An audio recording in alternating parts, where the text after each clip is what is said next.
Well, guys, look what we have here. One of my all-time heroes, Bob Ross. A Bob Ross Chia Pet head. This is going to be a treat.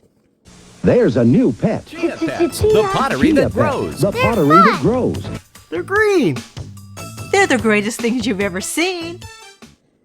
All of my friends and I had a Chia Pet growing up. Also, this wasn't just any purchase, y'all.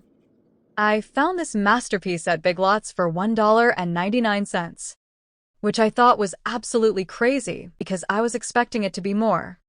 This is so nostalgic for me. I'm a child of the early 90s, and I spent so many Saturdays just watching him and learning so much. I used to follow along with watercolors and notebook paper. My first recollection of color theory started with this man. Also, my perspective of art and just life in general was undoubtedly shaped by his influence, so I obviously have mad respect for Bob Ross. I'm going to show you how this is turning out thus far. First, I want to just mention, I was curious about how much these usually cost and just found this Pee Wee Herman Chia Pet head for $29.97. Why would a Pee Wee Herman head have more value than a Bob Ross head? I'm also thinking, who is responsible for setting the standards for these things? Let me know whose head you think is worth more below. Okay, let's get into it. I'm hoping to give Mr. Bob Ross the most glorious Sprout Afro you've ever seen.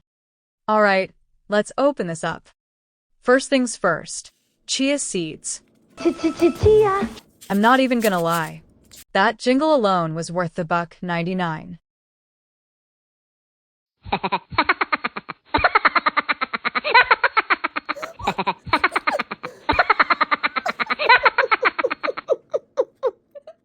Now, according to the instructions, Bob needs a full spa day.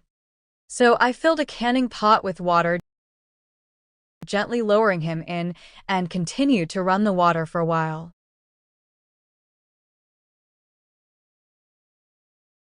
Finally, once his entire face was submerged, I set a timer for 30 minutes.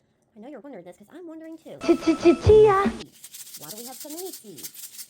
Next, we measure out the water and seeds in a bowl.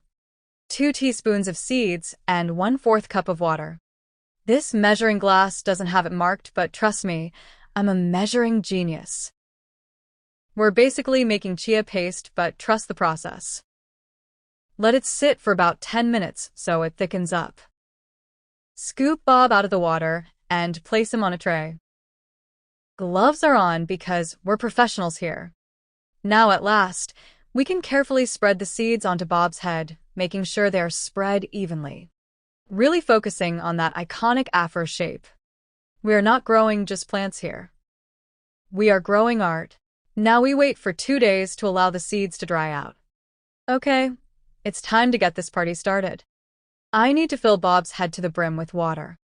Then we need to place him on a drip tray, which in my case is cardboard and paper towels, because this channel is on a tight budget.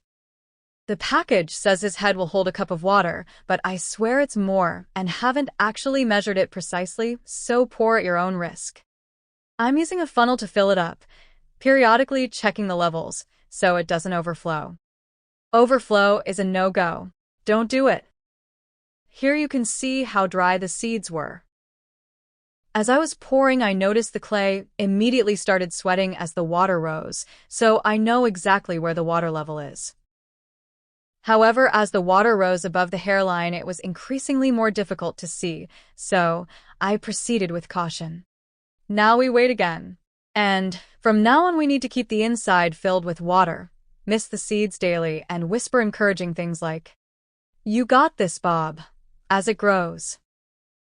Pro tip, if you are nice to your plants will be nice to you. By day 4, we have liftoff. Tiny white sprouts are starting to appear. It's giving maggot hair right now, but just wait for it. And boom. Day 5. Green sprouts. Bob is officially growing his iconic afro back. Nature is healing, you know? I'm not even going to lie. This might be one of the best $1.99 decisions I've ever made. So we need to continue to keep his head filled to the brim every day. If the water isn't touching the clay, the seeds in the area will not grow as quickly. And this is why the sprouts on the very top haven't sprouted as quickly. I put it in the sun a few times, but it's mostly been sitting on a dark shelf, and it's doing great. I'll be posting another short update and let you all see the final reveal. Do you think these sprouts are going to do Mr. Bob's iconic afro justice? Let me know below. Because, honestly, this is the most wholesome chaos I've created in a while. And remember, there are no mistakes.